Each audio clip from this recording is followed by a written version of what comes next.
박근혜 대통령 탄핵심판 전문 당사자 청구인 국회소추위원 국회법제사법위원회 위원장 대리인 명단은 별지와 같음. 피청구인 대통령 박근혜 대리인 명단은 별지와 같음. 주문. 피청구인 대통령 박근혜를 파면한다. 이유 1. 사건 개요. 가. 사건의 발단.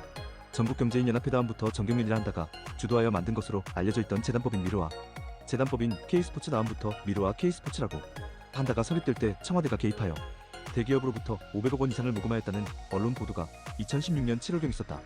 청와대가 재단 설립에 관여한 이유 등이 2016년 9월 국회 국정감사에서 중요한 쟁점이 되었는데 청와대와 정경련은 이런 의혹을 부인하였다.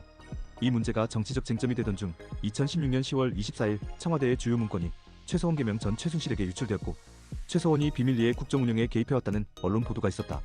이른바 비선실세가 국정에 개입했다는 취지의 보도에 많은 국민이 충격을 받았고 이를 허용한 피청구인을 비난하는 여론이 높아졌다. 이에 피청구인은 2016년 10월 25일 최순실 씨는 어려움을 겪을 때 도와준 인연으로 일부 연설문이나 홍보물의 표현 등에 대해 의견을 들은 적이 있으나 청와대의 보좌 체계가 완비된 이후에는 그만두었다. 순수한 마음으로 한 일인데 국민 여러분께 심려를 끼친 점에 대해 깊이 사과드린다. 는 취지의 대국민 담화를 발표하였다. 피청구인의 대국민 담화에도 불구하고 최서원의 국정 개입과 관련한 보도가 이어졌고 2016년 11월 3일 최서원이 직권남용 권리 행사방해죄 등 혐의로 구속되었다. 피청구인은 그 다음 날인 4일 최진실 씨 관련 사건으로 큰 실망과 염려를 끼쳐드린 점 다시 한번 사과드린다. 국가 경제에 도움이 될 것이라는 바람에서 추진된 일이었는데 특정 개인이 이권을 챙기고 위법 행위를 저질렀다고 하니 참담하다. 어느 누구라도 수사를 통해 잘못이 드러나면 책임을 져야 할 것이며 저도 모든 책임을 질 각오가 되어 있다. 는 내용의 제2차 대국민 담화를 발표하였다. 그런데 2016년 11월 6일 대통령 비서실 정책조정수석비서관이었던 안전범위, 강요미수와 직권남용 권리 행사방해 등 혐의로 대통령 비서실 부속비서관이었던 정호성이 공무상 비밀 누설 혐의로 구속되었다. 국회는 11월 14일경부터 피청구인에 대한 탄핵소추안 의결 추진 여부를 논의하기 시작하였고 17일에는 박근혜 정부의 최순실 등 민간인에 의한 국정농단, 의혹사건 진상규명을 위한 국정조사계획서 승인의 건과 박근혜 정부의 최순실 등 민간인에 의한 국정농단, 의혹사건 규명을 위한 특별검사의 임명 등에 관한 법률안이 통과되었다. 2016년 11월 20일에는 최서원 안종범 정호성이 구속 기소되었는데 이들의 공소사실 일부에는 피청구인이 공범으로 기재되었다. 더불어민주당, 국민의당, 정의당 등은 11월 24일 대통령 탄핵소추안을 공동으로 마련하기로 하였고 11월 28일 공동 탄핵소추안을 마련하여 12월 2일 탄핵안 표결을 추진하기로 합의하였다. 이에 피청구인은 2016년 11월 29일 다시 한번 국민 여러분께 큰 심려를 끼쳐드린 점 깊이 사죄드린다. 국가를 위한 공적 사업이라 믿고 추진했던 일들이고 어떤 개인적 이익도 취하지 않았지만 주변을 제대로 관리하지 못한 것이 큰 잘못이다. 대통령직 임기 단축을 포함한 진퇴 문제를 국회의 결정에 맡기겠다. 여야 정치권이 국정 혼란과 공백을 최소화하고 안정되게 정권을 이양할 수 있는 방안을 만들어주면 대통령직에서 물러나겠다. 는 내용의 제3차 대국민 담화를 발표하였다. 나 탄핵심판 청구. 피청구인이 국회의 결정에 따라 대통령직에서 물러나겠다는 담화를 발표하였지만 국회는 특별위원회를 구성하여 민간인에 의한 국정농단 의혹 사건에 대한 국정조사를 진행하였고 2016년 12월 1일 특별검사의 임명도 이루어졌다. 이어 국회는 우상호 박지원 노회찬 등 171명의 의원이 2016년 12월 3일 발의한 대통령 박근혜 탄핵소추안을 8일 본회의에 상정하였다. 2016년 12월 9일 피청구인에 대한 탄핵소추안이 제346회 국회 정기회 제18차 본회의에서 제적의원 300인 중 234인의 찬성으로 가결되었고 소추위원은 헌법재판소법 제49조 제2항에 따라 소추의결서 정본을 헌법재판소에 제출하여 피청구인에 대한 탄핵심판을 청구하였다. 탄핵소추 사유의 요지. 청구인은 피청구인이 직무집행에 있어서 헌법과 법률을 광범위하고 중대하게 위배하였다고 주장하면서 소추의결서에 다음과 같은 5개 유형의 헌법 위배 행위와 4개 유형의 법률 위배 행위를 적시하여 이 사건 심판을 청구하였다. 1. 헌법 위배 행위. 가 피청구인은 최서원에게 공무상 비밀을 누설하고 최서원과 그의 친척이나 그와 친분 있는 주변인 등 다음부터 최서원 등이라 한다의 국가정책과 고의, 공직 인사에 관여하게 하였다. 또 대통령의 권력을 남용하여 사기업들로 하여금 수백억 원을 객출하도록 하고 최서원 등에게 특혜를 주도록 강요하는 등 국가 권력을 사익 추구의 도구로 전락하게 하였다. 이는 국민주권주의 및 대의민주주의의 본질을 훼손하고 국정을 비선조직에 따른 인치주의로 운영하여 법치국가 원칙을 파괴한 것이며 국무회의에 관한 헌법 규정을 위반하고 대통령의 헌법수호 및 헌법준수 의무를 위반한 것이다.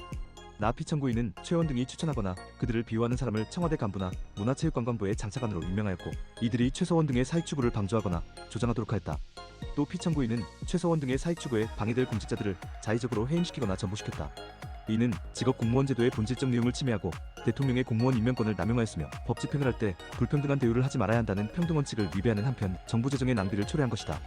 다 피청구인은 사기업에 금품 출연을 강요하여 뇌물을 수수하거나 최서원 등에게 특혜를 주도록 강요하고 사기업 임원 인사에 간섭하였다.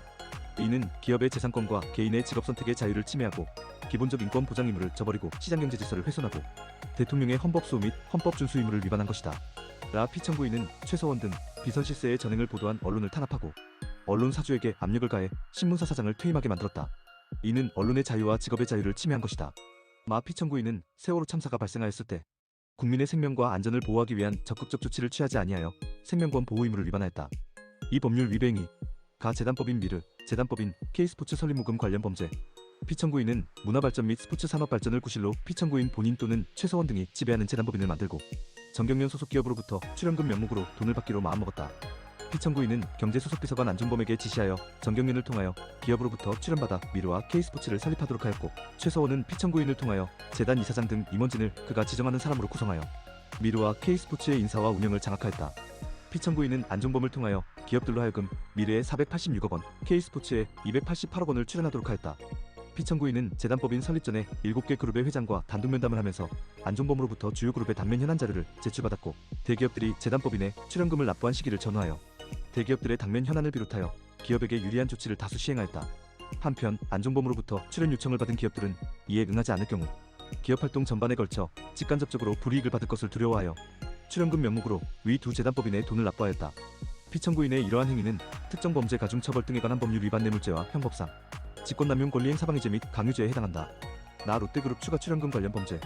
최서원은 K스포츠가 주도하여 전국 5대 거점 지역에 체육시설을 건립하는 사업에 소요되는 자금을 기업으로 하여금 K스포츠에 지원하도록 하고 시설 건립 등 사업을 그가 설립한 주식회사 WK 다음부터 WK라고 한다에 넘겨주는 방식으로 이익을 취득하기로 하고 이런 사업계획을 피청구인에게 전달하였다. 피청구인은 롯데그룹 회장 신동빈과 단독 면담을 가진 뒤 안종범에게 롯데그룹이 하남시 체육시설 건립과 관련하여 75억 원을 부담하기로 하였으니 진행 상황을 확인하라고 지시하였다. 롯데그룹은 신동빈의 지시에 따라 6개 계열사를 동원하여 K스포츠에 70억 원을 송금하였다. 롯데그룹은 당시 서울 시내 면세점 사업권의 특허를 신청하였고 경영권 분쟁과 비자금 등 문제로 검찰 수사를 받고 있었다. 이런 상황에서 피청구인이 경제수석비서관을 통하여 롯데그룹으로 하여금 K스포츠에 돈을 출연하도록 한 것은 특정 범죄 가중처벌 등에 관한 법률 위반 뇌물죄와 형법상 직권남용 권리행사방해죄 및 강요죄에 해당한다. 다 최서원 등에 대한 특혜 제공 관련 범죄. 최서원은 친분이 있는 문송경으로부터 그 남편인 이영욱이 경영하는 주식회사 KD코퍼레이션 다음부터 KD코퍼레이션이라 한다에 대기업 등에 납품할 수 있도록 해달라는 부탁을 받고 정호성을 통해 피청구인에게 KD코퍼레이션 관련 자료를 전달했다. 피청구인은 안종범에게 현대자동차가 KD코퍼레이션의 기술을 채택할 수 있는지 알아보라고 지시하였다. 안종범은 현대자동차 그룹 회장 정문구와 부회장 김용환에게 피청구인의 지시를 전달하였고 김용환은 구매 담당자에게 지시하여 현대자동차와 기아자동차가 KD코퍼레이션과 납품 계약을 체결하고 제품을 납품받도록 하였다. 또 최서원은 피청구인이 프랑스를 순방할 때 이영욱이 경제사절단으로 동행할 수 있도록 도와주었다. 이영욱은 납품 계약 성사 대가로 최서원에게 5,162만 원 상당의 금품을 주었다. 피청구인의 이런 행위는 특정 범죄 가중처벌 등에 관한 법률 위반 뇌물죄와 형법상 직권남용 권리행사방해죄 및 강요죄에 해당한다. 피청구인은 안종범을 통하여 최원이 설립한 주식회사 플레이그라운드 커뮤니케이션즈 다음부터 플레이그라운드라고 한다가 현대자동차 광고를 수주할 수 있도록 해달라고 김용환에게 요구하였다. 김용환은 현대자동차 그룹 계열사가 수주하기로 확정된 광고를 플레이그라운드가 수주할 수 있도록 해주어 9억 1,807만 원 상당의 수익을 올리도록 하였다. 피청구인의 이런 행위는 형법상 직권남용 권리행사방해죄 및 강요죄에 해당한다. 최서원은 주식회사 포스코 다음부터 포스코라고 한다가 배드민턴팀을 창단하며 WK가 그 선수단 관리를 담당하여 이익을 올린다는 기획안을 마련하였다. 피청구인은 포스코 회장 권호준과 단독 면담을 하면서 포스코에서 여자 배드민턴팀을 창단하면 좋겠고 WK가 자문을 해줄 수 있을 것이라고 요청하였다. 포스코는 피청구인의 요청에 따라 K스포츠 사무총장 등과 협의한 끝에 계열사인 포스코 PNS 산하의 창단 비용 16억 원 상당의 펜싱팀을 창단하고 그 운영 및 관리를 WK에 맡기기로 하였다. 피청구인의 이런 행위는 형법상 직권남용 권리행사방해죄 및 강요죄에 해당한다. 피청구인은 안종범을 통하여 주식회사 KT 다음부터 KT라 한다에 요청하여 이원수와 신동성을 채용하도록 한 다음 그 보직을 광고, 업무 총괄 내지 담당으로 변경하도록 하였다. 이어 피청구인은 안종범에게 플레이그라운드가 KT의 광고 대행사로 선정될 수 있도록 하라고 지시하였다. 안종범은 KT 회장 황종규와 이원수에게 요구하여 KT가 플레이그라운드에게 광고 7건을 발주하도록 하였고 플레이그라운드는 5억 1,669만 6,500원 상당의 수익을 올렸다. 피청구인의 이런 행위는 형법상 직권남용 권리행사방해죄 및 강요죄에 해당한다. 최서원은 정호성을 통하여 피청구인에게 WK가 한국관광공사의 자회사인 그랜드코리아레저 주식회사 다음부터 그랜드코리아레저라 한다와 스포츠팀 창단과 운영 관련 업무 대행 용역 계약을 체결할 수 있도록 주선해달라고 요청하였다. 피청구인은 안종범에게 같은 취지의 지시를 하였고 안종범은 그랜드코리아레저 대표이사 이기우에게 WK와 업무 용역 계약을 체결하도록 요청하였다. 문화체육관광부 차관 김종도 그랜드코리아레저가 장애인 펜싱팀을 창단하고 WK가 선수 대리인 자격으로 그랜드코리아레저와 선수 위축 계약을 체결하도록 지원하였다. WK는 그랜드코리아레저가 선수들에게 전속계약금 명목으로 지급한 돈의 절반인 3천만 원을 에이전트 비용 명목으로 지급받았다. 피청구인의 이런 행위는 형법상 직권남용권리행사방해죄 및 강요죄에 해당한다. 라 문서 유출 및 공무상 취득한 비밀 누설 관련 범죄. 피청구인은 복합체육시설 추가 대상 제한 검토 문건 등 공무상 비밀 내용을 담고 있는 문건 47건을 최서원에게 이메일 또는 인편 등으로 전달하였다. 피청구인의 이런 행위는 형법상 공무상 비밀 누설죄에 해당한다. 2. 심판 대상. 이 사건 심판 대상은 대통령이 직무집행에 있어서 헌법이나 법률을 위배했는지 여부 및 대통령에 대한 파면 결정을 선고할 것인지 여부이다. 3. 이 사건 심판 진행 과정. 1. 헌법재판소는 헌법재판소법과 헌법재판소 심판규칙 그리고 탄핵심판의 성질에 반하지 아니하는 한도에서 형사소송에 관한 법령을 준용하여 이 사건 심판 절차를 진행하였다. 이 사건이 접수되어 2017년 2월 27일 변론이 종결될 때까지 헌법재판소는 3차례의 변론준비기일과 17차례의 변론기일을 진행하면서 변론을 듣고 증거조사를 실시하였다. 청구인이 제출한 갑 제1호증부터 제174호증까지 피청구인이 제출한 을 제1호증부터 제60호증까지 서증 중 채택된 서증에 대하여 증거조사를 실시하였다. 또 청구인과 피청구인이 함께 신청한 증인 3명 최서원, 안종범, 정호성, 청구인이 신청한 증인 9명 윤축, 이선, 류인, 조일, 조규, 유룡, 정식, 박영, 노일과 피청구인이 신청한 증인 14명 김율, 김차은택, 이영철, 김종현, 유진봉, 모철민, 김상덕, 조윤민, 문채표, 이기우, 정관춘, 방기선, 안종범에 대한 증인 신문을 실시하였고 안종범은 2차례 출석하여 증언하였다. 그 밖에 직권에 의한 1건, 청구인의 신청에 의한 1건, 피청구인의 신청에 의한 17건 등 모두 19건의 사실조회를 하여 70개 기관과 기업으로부터 답변을 받았다. 이 결정은 이와 같이 적법하게 조사된 증거를 종합하여 인정되는 사실을 기초로 한 것이다. 이 헌법재판소는 준비기일에 이 사건 쟁점을 최서원의 국정기임 및 대통령의 권한 남용 행위, 언론의 자유침해 행위, 생명권 보호 의무 위반 행위, 뇌물수수 등 각종 형사법 위반 행위로 유형화하여 정리하였다. 청구인은 2017년 2월 1일 제출한 준비서면을 통하여 소추 사유를 사실관계를 중심으로 유형별로 구체화하면서 뇌물수수 등 각종 형사법 위반 행위 부분은 최서원의 국정기임 및 대통령의 권한 남용 행위에 포함시켜 쟁점을 단순화했다. 4. 척법요건 판단. 가. 소추 사유의 특정 여부. 1. 피청구인은 탄핵 심판 절차에서도 공소사실 특정에 관한 형사소송법 제254조 제4항이 준용되므로 소추 사유에 해당하는 사실을 구체적으로 특정하여야 하는데 소추 의결서에 기재된 소추 사실은 그 일시장 소방법행 위태양 등이 특정되어 있지 않은 채 추상적으로 기재되어 있으므로 부적법하다고 주장한다.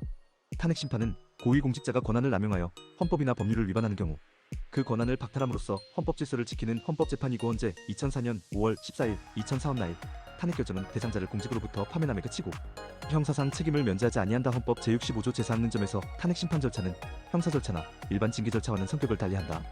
헌법 제65조 제1항이 정하고 있는 탄핵 소추 사유는 공무원이 그 직무집행에 있어서 헌법이나 법률을 위배한 사실이고 여기에서 법률은 형사법에 한정되지 아니한다.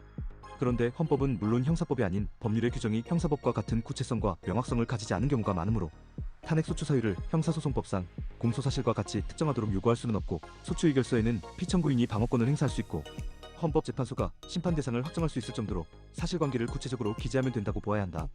공무원 징계의 경우 징계 사유의 특정은 그 대상이 되는 비위 사실을 다른 사실과 구별될 정도로 기재하면 충분하므로 대법원 2005년 3월 24일 선고 2004-14380 판결 탄핵 소추 사유도 그 대상 사실을 다른 사실과 명백하게 구분할 수 있을 정도의 구체적 사정이 기재되면 충분하다. 이 사건 소추 의결서의 헌법 위배 행위 부분은 사실관계를 중심으로 기재되어 있지 않아 소추 사유가 분명하게 유형별로 구분되지 않은 측면이 없지 않지만 소추 사유로 기재된 사실관계는 법률 위배 행위 부분과 함께 보면 다른 소추 사유와 명백하게 구분할 수 있을 정도로 충분히 구체적으로 기재되어 있다. 헌법재판소는 변론 준비기일에 양 당사자의 동의 아래 소추 사유를 사실관계를 중심으로 비선조직에 따른 인치주의로 국민주권주의와 법치국가 원칙 등 위배, 대통령의 권한 남용, 언론의 자유침해, 생명권 보호 의무 위반, 뇌물수수 등 각종 형사법 위반의 5가지 유형으로 정리하였다. 그 뒤 변론 절차에서 이와 같이 정리된 유형에 따라 청구인과 피청구인의 주장과 증거 제출이 이루어졌다. 청구인은 2017년 2월 1일 제10차 변론기일에 다른 유형과 사실관계가 중복되는 각종 형사법 위반 유형을 제외하고 최서원 등 비선조직에 의한 국정농단에 따른 국민주권주의와 법치주의 위반, 대통령의 권한 남용, 언론의 자유침해, 생명권 보호 의무와 직책성 실수행 의무 위반 등 4가지 유형으로 소추 사유를 다시 정리하였다. 그런데 피청구인은 청구인의 소추 사유의 유형별 정리 자체에 대하여는 이의를 제기하지 아니한 채 변론을 진행하다가 2017년 2월 22일 제16차 변론기일에 이르러드 사건 심판 청구가 여러 가지 적법 요건을 갖추지 못하였다고 주장하면서 소추 사유가 특정되지 않았고 청구인의 소추 사유 정리가 위법하다는 취지의 주장을 하기 시작하였다. 그러나 소추 의결서에 소추 사유의 구체적 사실관계가 기재되어 있어 소추 사유를 확정하는데 어려움이 없고 이미 변론 준비 기일에 양 당사자가 소추 사유의 유형별 정리에 합의하고 15차례에 걸쳐 변론을 진행해온 점 등에 비추어 볼 때 소추 사유가 특정되지 않았다는 피청구인의 주장은 받아들일 수 없다. 소추 사유 중 공무상 비밀 누설행위 부분은 소추 의결서의 복합체육시설, 추가 대상 제한 검토 문건 등 공무상 비밀 내용을 담고 있는 문건 47건을 최서원에게 전달한 행위로 기재되어 있을 뿐 문건 47건의 구체적 내역을 구체적으로 특정하여 기재하지 않았다. 그러나 소추 의결서에 증거자료로 첨부된 정호성에 대한 공소장 중 정성과 대통령이 공모하여 공무상 비밀을 누설한 범행 부분에 문건 47건의 구체적 내역이 기재되어 있고 청구인과 피청구인은 소추 의결서에 기재된 문건 47건이 증거자료에 기재된 문건 47건과 같은 것임을 전제로 제15차 변론 기일까지 변론을 진행해 왔으므로 피청구인도 이 부분 소추 사유에 대하여 충분히 방어권을 행사했다. 또한 청구인은 2017년 1월 13일 제출한 준비 서면을 통해 이 문건 47건의 구체적 내역을 보완하기도 하였다. 그렇다면 소추 의결서 자체의 문건 47건 목록을 첨부하지 않았다고 하여 이 부분 소추 사유가 특정되지 않아 부적법하다고 볼 수도 없다. 영상이 도움되셨다면 구독과 좋아요